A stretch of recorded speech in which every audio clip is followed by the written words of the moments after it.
Hello everyone and now welcome to a game between Tho and Guagua. This game taking place here on Northern Isles. First thing I'll say is Tho did choose random in this matchup. So Guagua still doesn't know he's going up against an undead player. Meanwhile, over here on the bottom left, we have Guagua spawning as the red orc. This game taken from the NetEase ladders, classic red versus blue. And following up to last game's comments, life is not fair. People are just dealt pocket aces. Anyways, rich, handsome, and talented. Gotta say, almost never played Warcraft 3, but still loving Warcraft 3 casts. Thank you very much. Hopefully, you guys are all enjoying the games as much as I am. Twitch chat keeping me company, and I'll say this for YouTube. Um, Sometimes Twitch chat does get distracting, but there are moments and there are times. I don't know if you guys remembered my old cast where, like, sometimes the game is just like so predictable and not much is happening that I start to like lose my energy. So interacting with Twitch chat and remembering that I have an audience actually pumps me up. So as distracting as the chat can be, it is also an important part for me to give you high quality casts as well. It almost feels like my co-caster at times, and you can't. And sometimes your co-caster distracts you, but other times your co-caster points out things you didn't notice. All right. Thank you. Thank you. All right, Death Knight going to be trained up coming in here from Tho. Pretty standard opening. There is a Tomb of Relics in the back. Meanwhile, over here on the bottom left-hand side of the map, we are looking at a Farseer opening with, barracks. There's that Orc Burrow. We should be getting a tech into Tier 2 momentarily as well. We are at 21 supply, which is one of the new build orders since the Great Hall was upgraded from 10 supply to 11. All right. Acolyte simply just running on through here. Surprising no tech to tier 2 as of yet. Guagua perhaps delaying that tech for no apparent reason, and we'll see if that comes back to haunt him a little bit later. I thought Reforge was still in development. Yeah, no. According to the earnings call, Reforge was basically very much mismanaged. The team that was told that they were working on it was the team that was told that was working on it didn't even know that pre-orders had gone through, and it was basically rushed. They were told that it needed to be done, and it nowhere near had the polish that a Blizzard title should have, especially a Blizzard title that is a remaster or recreate or reforge of what something, what, 18 years later, 17 years later. All right, Tuskar Trapper, Tuskar Warrior going to go ahead and get cleaned up here. This 544 creep camp difficult to clear out because of the Bloodlust, and that Ogre Magi going to get taken down right there, finally using a Death Spell to finish it off. Meanwhile, looking back on the other side here, Farseer actually clearing out the Tuskar Ogre Magi creep camp of his opponent, going to be able to pick up a Talisman of Evasion, and using these, well, stealing your opponent's creep camps is a very important part of the game, but we have to be careful here. Death Coil, well, could have easily finished off this Farseer. Farseer down to 29 hit points, and now using that Rejuvenation Potion. Oh, good. Oh, good thing they canceled D2. Or absolute pity. Yeah. Oh, Death Knight is going to come across and get a Death Coil on that Farseer. No, it is not. Farseer able to retreat all the way back. I really think it was more of a mismanagement, a mismanagement on Blizzard's part. I think they had the good intentions about wanting to create a game integrated into the current into their current BattleNet, make it more up to date, but I think they just took a step backwards in every way, shape, or form, shutting down the previous servers so that if you want to play online, you're forced to buy. Already a bad feeling. Then having it have less features, right? Like forcing an upgrade and then that upgrade having less features was a big problem. Um, But we've often forgotten this. Um, they were already working and they were rolling out upgrades before Reforged, right? Before, you couldn't really get true widescreen 1080p. It was always a stretched, weird form, weird variation of the game, and it didn't look right. If you wanted it to play, you'd have to play in standard resolution, and then the art, right? Yeah, nice surround, by the way. And the art assets just didn't quite look right, and that's important to remember. Blizzard did make some quality of life improvements during Reforged that was packaged outside of Reforged, and that in it of itself actually made Reforged less valuable, since those were some of the upgrades that we were already starting to look for. All right, Scroll of Speed trying to get a surround onto a Crypt Fiend, however, not going to be able to execute that one, as the Tauren Chieftain may be able to come across. Is it going to be able to get a stomp? That's going to be key right there. Stomp onto 2 Crypt Fiends, and well, stomp onto 2 Crypt Fiends normally means a dead Crypt Fiend, but the Death Knight is already at level 3 and the stomp was only level 1. Tauren Chieftain normally goes for endurance aura first to try and, well, make up that difference and be able to catch up against those other units. However, Tauren Chieftain opted to go stomp first, as the Crypt Fiends are now already retreating back. 31 supply compared to 39. Oh yeah, and the balance changes. The balance changes are making the game much more interesting. Well, making Taurens, the Tauren totem train up the Spirit Walkers. I've seen more Taurens in the past 2 years than I have in the other like 9 years I've cast for for Warcraft 3 and StarCraft 2, because you don't see Tauren in StarCraft 2. But yeah, Death Knight gonna go ahead and clear out this creep camp down to the south here. Tauren Chieftain sitting at level 1. Gonna, well, get to level 2 easily. Well, come on, one more shot. Get to level 2 easily there, as the Lich now joins in on the battle. Yeah, come on. I don't know. It feels like I'm flubbing all of my words a little bit more, but you know what? Having a bit of fun and being able to have cast from replays, and I'm not sponsored at a professional event where I don't have to always be on, is a bit relaxing as well. I'll say that. Death Knight, Lich already out together. So open and, well, choosing undead. Let's see. We are going to be at Black Citadel. Lich should be picking up an Orb of Corruption momentarily. That Orb of Corruption just represents so much bonus damage and so much reason for undead to focus fire. All right, where is that Orb of Corruption? Death Knight still comes bearing gifts. Going to hand it over to that Lich here in just a moment. Lich has not gone for Frost Nova or Frost Armor yet, as we can see, as the Death Knight now making its way back over. All right, over here on the, well, where are we going to go next? Death Knight, Lich, well, getting ready to, well, clear up, or trying to just find more creeps to clear, but not knowing that Lin Guagua has already done a good job clearing out multiple creep camps. He has a level 3 Tauren Chieftain and a level 3 Farseer, and now gone for Wind Riders. All right, how many Crypt Fiends are available out there? You see some Spirit Wolf damage going straight after those Crypt Fiends. However, in comes a Tauren Chieftain. Farseer is now sitting at level 3, going to get in some damage. Are we going to see a stomp here? Stomp onto the Lich. Lich gets a death coil for good measure, and well, is able to slip around. Frost Armor now onto that Lich as well, as the Tauren Chieftain trying to, well, get on a stomp, and he misses the stomp as he puts his foot down more deftly than my kids do when I try to put my foot down. However, a beautiful Wand of Illusion surround right there, as the Destroyer tries to eat through those Farseers. Tauren Chieftain ends up getting in the stomp. Death Knight currently, well, stomped as well. Tauren Chieftain, Lich somehow able to survive that, able to slip on through. I don't know if that was another death coil or what was right there, as another death coil goes down on that Lich again.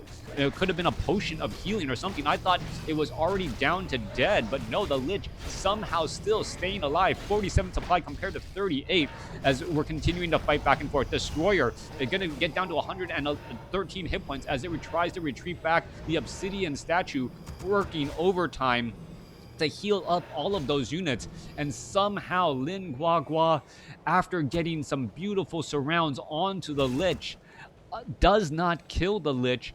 Lich frost armor coupled with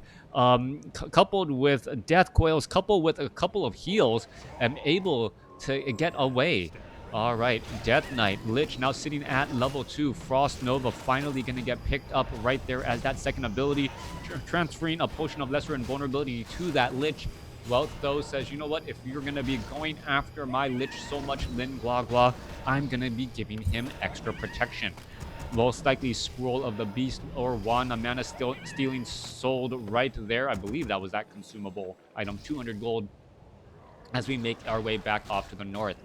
All right, Wind Riders going after the Magnetar Reaver and all of these, well, this creep camp up to the top left. Yeah, great play by those so far. Feels weird cheering for Undead, but that's been some clutch play by Tho.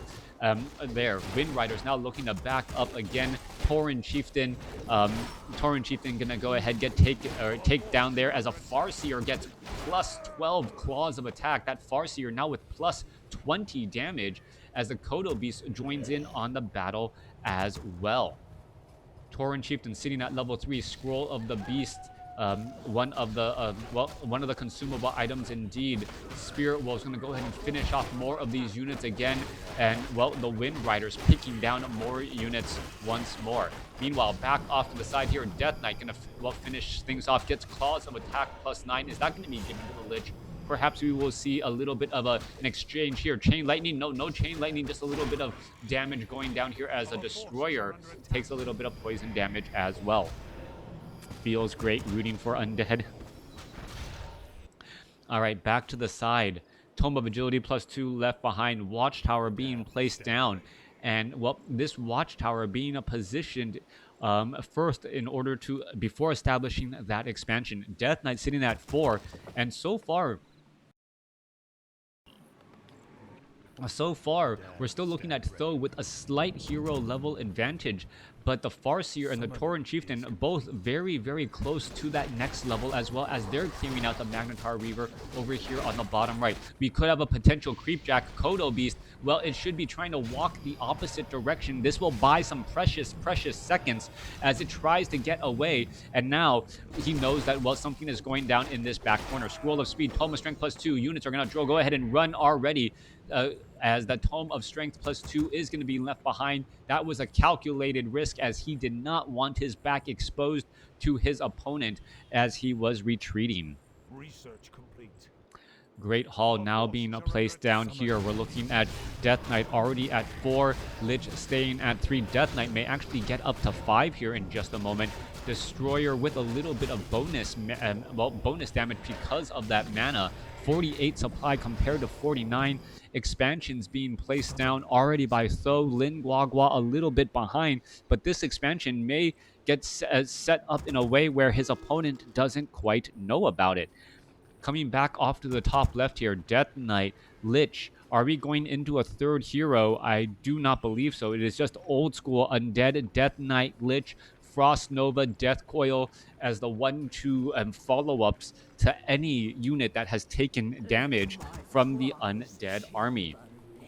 High risk, high reward play indeed. There is fortified or reinforced defenses, so the burrows will be able to defend back a little bit as we see a stomp go down here. All right, damage adding up. Acolyte's going to get taken down here. All the Acolytes pretty much going to be lost as we are now going to look at a Scroll of Town Portal, try and retreat back. Wind Rider's going to perhaps try and finish off. There's a Frost Nova as all the units retreat back again here. So far, though, I don't believe Tho has an idea. Nope, I take it back. Ghoul. Wow, that Ghoul seems to be running around very quickly and going to get shot down by that Watchtower right there. Is it going to perhaps try and move over to the top left in a way to put pressure on that expansion? We are sitting at Fortress. We are getting up more Wind Riders. No, so it is heavy Wind Riders with Envenom Spears to try and, well, to try and counter this particular army. More and more Wind Riders making their way over here. Let's take a look. Tauren Chieftain ready to engage here. There, well, Penguins getting taken down. Not quite sure why. Destroy Wind Riders. Are they going to be able to get in enough damage there? Acolyte being able to retreat back, taking a lot of damage from those Envenom Spears, but still, while on Blight, wow, that damage adds up very quickly. Even with that Blight regeneration, almost getting taken down still. All right, coming back across here, the Wind Riders and all of that poisons really stacking up onto that single unit as we're going to go into an engagement here. One Watchtower there's going to go into engagement. Are we going to see a Stomp? No, Tauren Chieftain needs to get down a Stomp. There's that Stomp. Going to go ahead and stomp down 2 units. There goes the Roar as well, as that damage going to add up rather quickly. Crypt Fiend trying to retreat back here. There is the Devour Magic as we're going to still be going into an engagement. Tauren Chieftain going to go ahead and throw down a Stomp again, going after unit as the Destroyer could get taken down to 400 hit points after the Death Well saves it, as the Howl of Terror from the Pit Lord reduces the amount of damage. There goes the Destroyer again. Tauren Chieftain in that frontline spot needs to retreat back. A little bit more Devour Magic as the units are still trying to fall back again. Kodo Beast with a little bit of bonus damage. There goes a Frost Nova followed by a Web as the Pit Lord finally on the board with some experience. All right. Watchtower going to be going after a little bit of bonus damage again. The Wind Riders do have plus 20 damage with that Roar, but are afraid to try and engage as that Roar comes to an end, only at plus 9 damage now. Spirit Wolves need to get in some damage onto those Crypt Fiends. Pendant of Energy transferred over as the Lich now back up to 400 mana. Will be able to get in some big Frost Novas onto those Wind Riders, slowing them in the process. No repair on the Watchtower as of yet. Not quite sure why you wouldn't repair that Watchtower at this point in stage in the game. So incredibly important, as that Watchtower is acting as the main deterrent right there. So much focus as it finally ends up getting taken out here. All right, it looks like we may see a potential retreat here by Lin Guagua as the Peons are trying to fall back once more. Spirit Wolves gonna engage Devour Magic as Shadow Wolf after Shadow Wolf taken down. All right.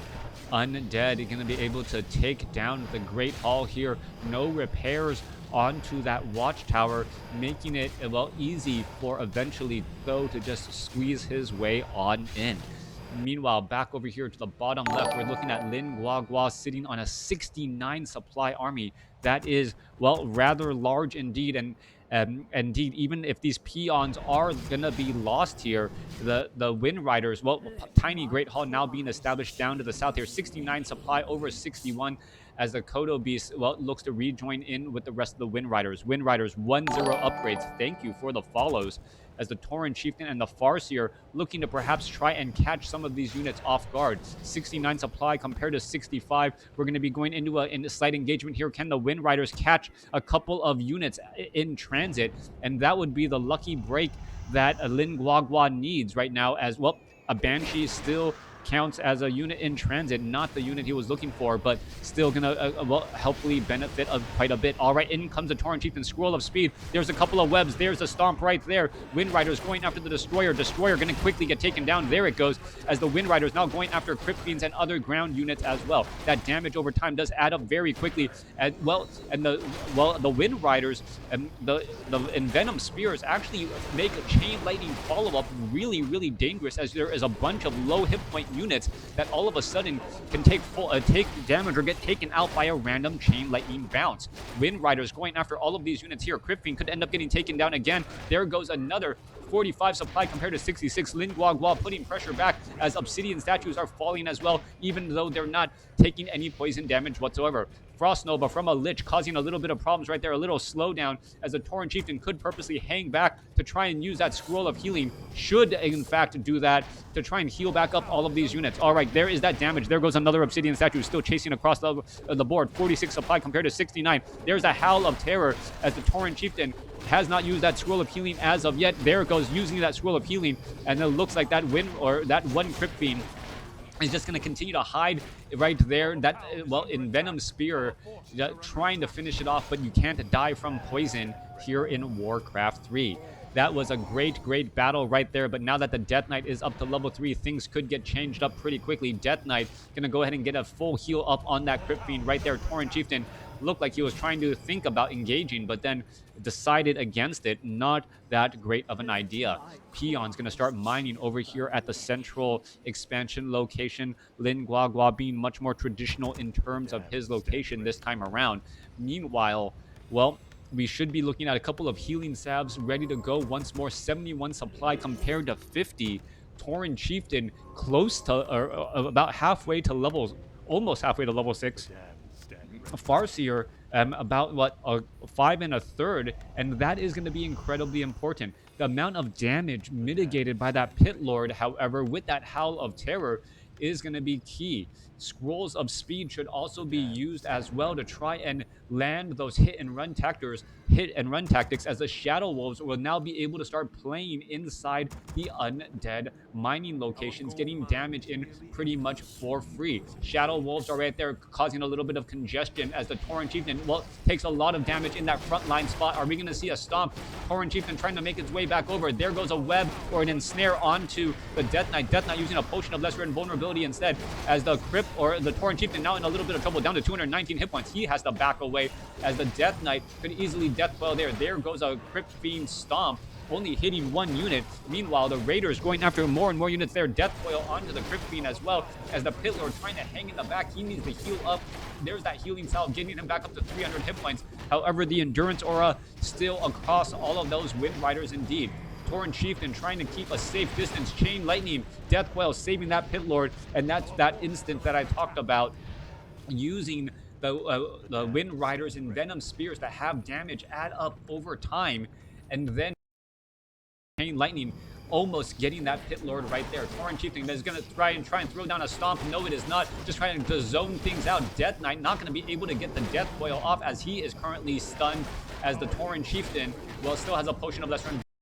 Is he going to try to come back over with a stomp as well? That is the next question, as Banshees are getting taken down. 71 supply compared to 48, as we're looking at the Tauren Chieftain going to throw down a stomp here. There, that is a stun. Potion of lesser invulnerability still available, as we're looking at the Tauren Chieftain trying to inch up to level 6. Once it gets up to level 6, all bets are, well, Lin Guagua is just going to continue to get further ahead, as he throws down another stomp right there. There's a Death Coil onto the ledge, potion of lesser invulnerability onto the Tauren Chieftain, as the Death Knight about to get taken down, but still throws in the GG.